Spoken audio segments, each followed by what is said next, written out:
아이템 위너에 묶지 않아도 잘 팔 수 있는 방법이 있습니다. 이것은 아마존 셀러들이 활용하는 방법인데요. 아마존의 로직을 베낀 쿠팡에도 그대로 적용됩니다. 안녕하세요, 대표님. 오늘은 쿠팡에 다른 사람이 광고한 덕을 누리는 시크릿에 대해서 말씀드리겠습니다. 쿠팡에서 다른 사람이 광고한 덕을 보는 비결이 있습니다. 보통 우리가 네이버 플러스 스토어의 인기 상품이나 또는 쿠팡의 베스트 10 상품의 힌트를 얻곤 하죠. 상품을 소싱할 때. 근데 쿠팡의 베스트 10 상품과 유사한 상품을 소싱하시다 보면 상위셀러의 상품이 광고될 때 더 싼 유사 상품이나 더 싸게 소싱을 해올 수 있다면 아이템 위너에 묶지 않아도 잘 팔 수 있는 방법이 있습니다. 이것은 아마존 셀러들이 활용하는 방법인데요. 아마존의 로직을 베낀 쿠팡에도 그대로 적용됩니다. 아마존의 예를 잠깐 볼까요?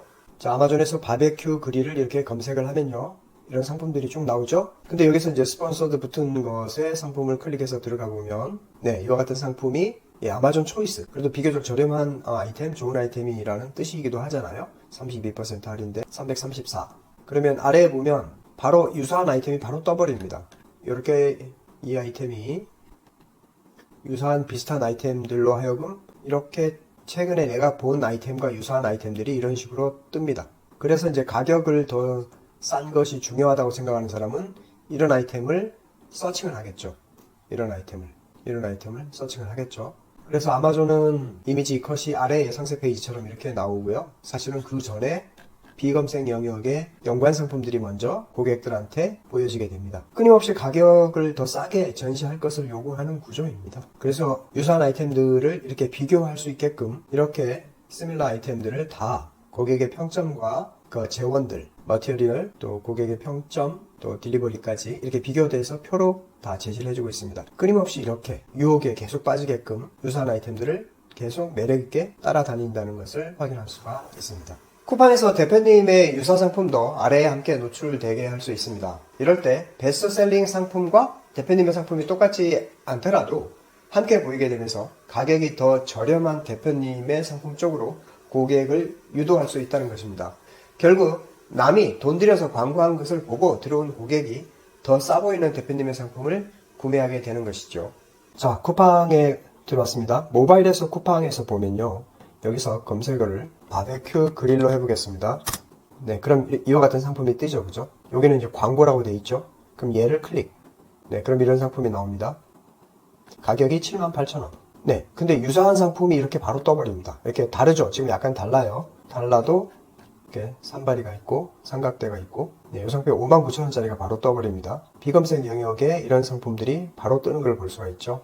그 다음에 상세 페이지가 이렇게 나옵니다. 먼저 유사한 상품을 먼저 보여주고 비검색 영역에 유사한 상품을 바로 보여주고 그 다음에 상세 페이지가 이렇게 나옵니다. 그리고 여기에 또 보고 있는 상품과 유사한 상품이라고 또 가이드 되죠. 이렇게. 그래서 사람들은 맨 처음에 이 상품을 사러 들어왔다가 비슷하네?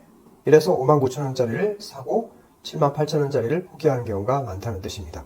그런데 사람들은 쿠팡이 교묘하게 이렇게 이 상품이 광고 상품인지 이 상품은 광고 상품 맞잖아요? 잘 인식을 못하게 만들어 놨어요. 네. 판매자 로켓이고 로켓 배송이니까 78,000원. 근데 여기 광고라고 붙어 있잖아요. 근데 이걸 잘 보는 구매자가 생각보다 많이 없습니다. 네. 바로 유사한 상품이 또 62,000원에 이렇게 나와버리죠. 또 이 상품은 또 43,000원에 또 나옵니다. 유사한 상품들이. 물론 재원을 다 뜯어보고 그 성능과 기능을 다 체크를 해보면 다를 수도 있는데요. 고객들은 그렇게 깊이 있게 생각하지 않고 자기가 살려는 바베큐 그릴을 그냥 눈에 보이는 대로 탐색을 하는 경향이 있죠. 확실히 효과가 있을 것이라는 게 충분히 추측이 되죠.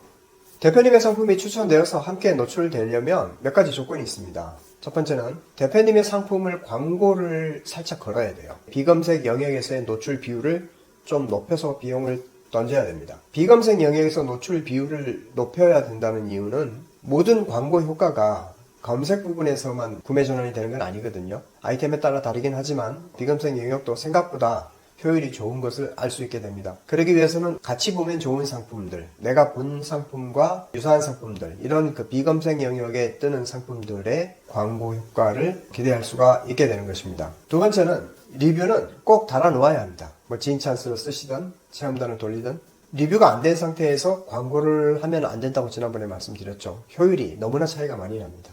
그리고 세 번째는 썸네일과 상품 제목은 비슷하게 만들어야 됩니다. 그리고 네 번째는 상위 제품의 그 제목에 있는 키워드들 중에서 일부는 더 나은 키워드로 바꿔서 대표님 상품의 상품명의 키워드로 치환하는 작업을 해주는 게 좋습니다. 그러니까 광고를 하는 파워셀러의 상품에도 보면 상품명에 여러 가지 키워드로 조합이 되어 있을 것 아니에요?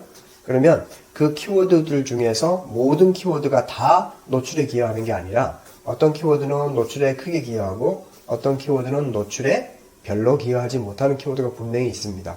그 키워드를 내가 아이템 스카웃이나 다른 키워드 툴로 검색을 해서 치환시킬 키워드를 바꾼 다음에 내 상품명에 최대한 그 상품명과 비슷하게 구성을 해놓는 게 중요합니다. 여러 가지 아이템 스카우트의 방법 쓰는 거 말고 이런 방법도 있습니다.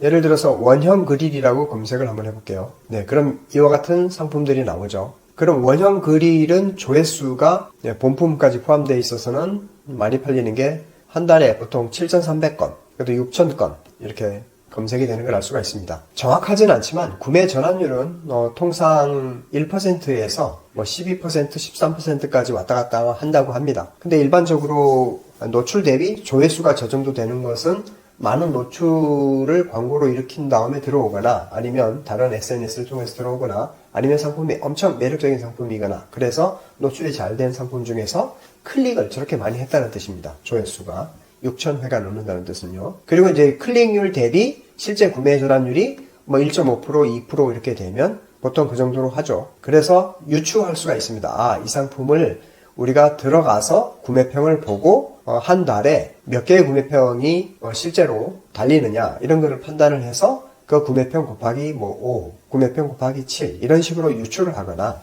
상품을 장바구니에 담았다가 그 다음날 남아있는 재고수가 날이 바뀌면서 얼마나 차감되는지를 보고 유추를 하거나 아니면 이와 같이 상품을 등록할 때 매칭할 상품을 서치를 하면서 여기에서 나오는 조회수, 이 조회수를 근거로 해서 1%, 1.5% 이 정도면 실제로 구매 전환율이 일어나겠구나 이렇게 추정하는 방법들이 있습니다.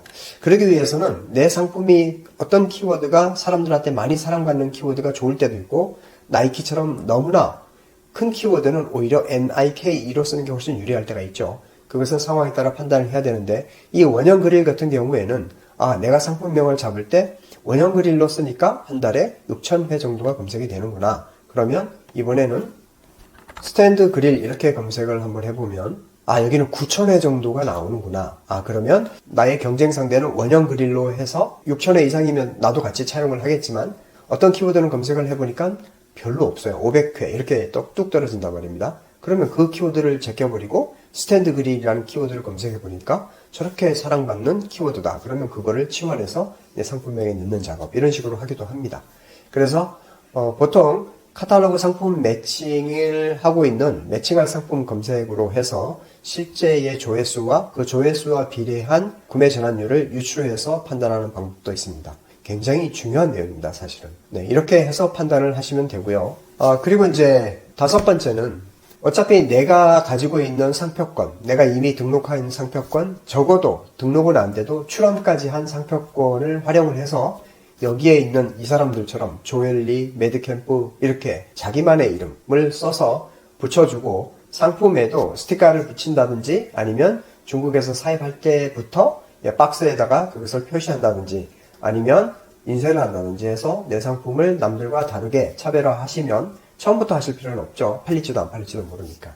근데 저렇게 해서 작업을 해서 지금과 같은 정상적인 광고 외에 남이 쏟아붓는 광고의 힘을 빌어서 같이 노출되게끔 우리가 작업을 하면 확실히 좋은 성과를 기대할 수가 있습니다. 그러고 난 다음에 이게 탄력을 받는다고 느끼면 그때 대량으로 사입을 하는 게 좋을 것 같습니다. 물론 시즌 상품과 사계절 상품은 다른 건 아시죠. 네, 이와 같은 방법으로 해서 5가지를 챙기시면 됩니다. 대표님의 상품을 광고할 때 비검색 영역에 좀 포션을 좀 높여서 광고비를 좀 올려놔라. 두 번째, 리뷰를 꼭 달아라. 세 번째, 썸네일과 상품명을 비슷하게 구성을 해라.